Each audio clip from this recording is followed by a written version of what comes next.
Praise the Lord. आप सभी का नया दिन नई उम्मीद में स्वागत है। आइए आज हम लेकर पढ़ेंगे जकरिया का पुस्तक, उसका 7वां अध्याय 10वां वचन। और न अपने अपने मन में एक दूसरे की हानि की कल्पना करना। तो हम इस वचन में देख सकते हैं कि परमेश्वर हमसे बातें करना चाहता है कि हमें किसी के भी विरुद्ध हानि की या बुराई की या जलन या क्रोध कोई भी हमें कल्पना नहीं करना है, या किसी के बारे में हमें बुरा सोचना नहीं है। परमेश्वर इस वचन से हमें कहता है।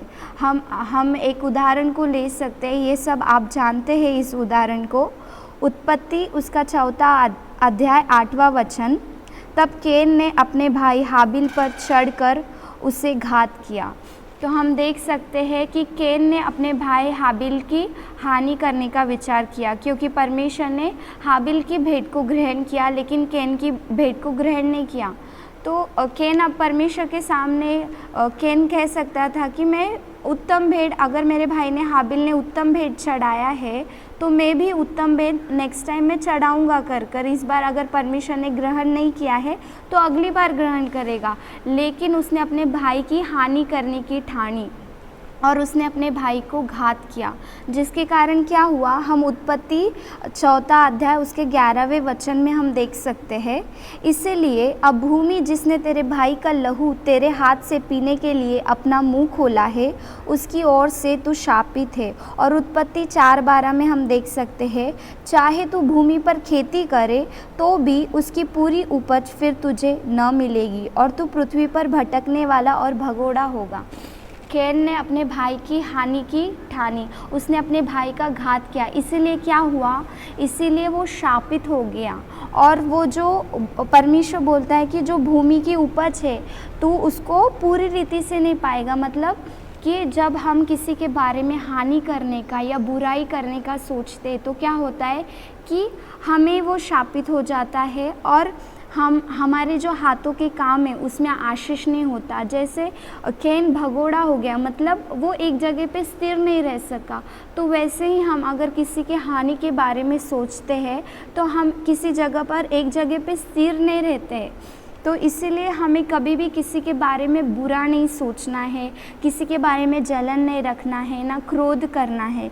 क्योंकि हम देख सकते हैं प्रभु यीशु मसीह हमें कहते हैं, मत्ती 5वां अध्याय उसके 43 और 44 में लिखा है, तुम सुन चुके हो कि कहा गया था अपने पड़ोसियों से प्रेम रखना और अपनी बैरी से बैर, परंतु मैं तुमसे यह कहता हूँ कि अपने बैरियों से प्रेम रखो और अपने सताने वालों के लिए प्रार्थना करो। तो हमारा परमेश्वर बोलता है कि किसी के बारे में बुरा मत सोचो। अगर कोई आपके साथ बुरा करता है तो उसके लिए आप क्या करो, उससे आप प्रेम रखो और उसके लिए प्रार्थना करो। हमारा परमेश्वर ऐसा कहता है।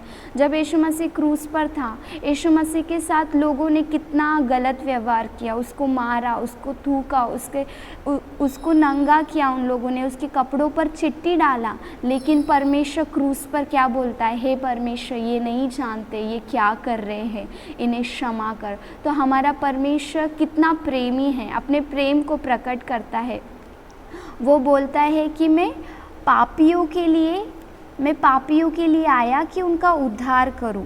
मतलब वो बुरे थे, परमेश्वर बुरे लोगों की संगति करना नहीं सिखाता, लेकिन वो बोलता है कि मैं उनके उद्धार के लिए आया कर। तो परमेश्वर हमसे कितना प्रेम करता है। तो जैसे परमेश्वर हमसे प्रेम करता है, वो उसने हमारी हानि की नहीं ठानी बल्कि अपने प्राण को भी दे दिया। तो हमें भी किसी के बारे में हानि का सोचना नहीं बल्कि प्रेम करना है। हमें उससे प्रेम करना है, उसके लिए प्रार्थना करना है।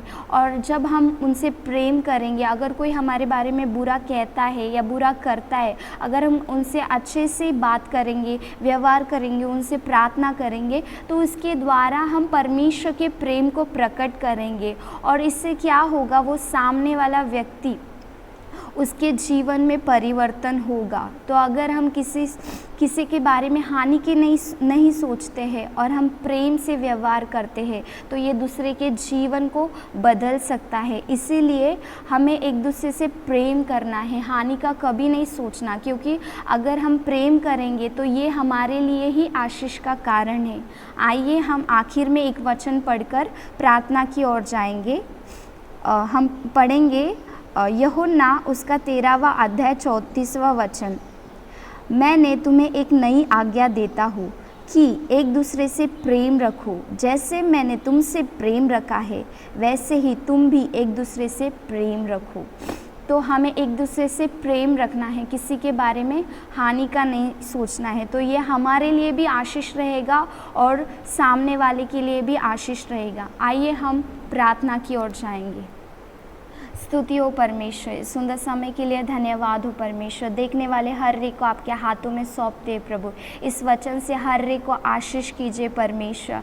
परमेश्वर हम प्रार्थना करते हैं राजा कि हम किसी के कोई भी परमेश्वर किसी के बारे में हानि की कल्पना न करें, न बुराई सोचे, न क्रोध करें, लेकिन प्रेम करें और उनके लिए प्रार्थना करें। क्योंकि परमेश्वर आप ही कहते हैं कि जैसे मैंने तुमसे प्रेम किया वैसे ही तुम भी एक दूसरे से प्रेम करो। अगर हम दूसरों से प्रेम करेंगे तो ये हमारे लिए भी आशीष का कारण है और दूसरों के लिए भी है परमेश्वर। हर एक को परमेश्वर आप बल और शक्ति दीजिएगा कि किसी के बारे में हानि की ना सोचे, बल्कि एक दूसरे से प्रेम करे और आपके प्रेम को प्रकट करे परमेश्वर। इससे हम सभी को आशीष मिलेगी परमेश्वर। इस वचन के लिए हम धन्यवाद करते हैं राजा। सारा स्तुति आदर महिमा आपको देते यीशु मसीह के नाम से छोटी सी प्रार्थना सुन मेरे स्वर्गीय पिता, आमीन।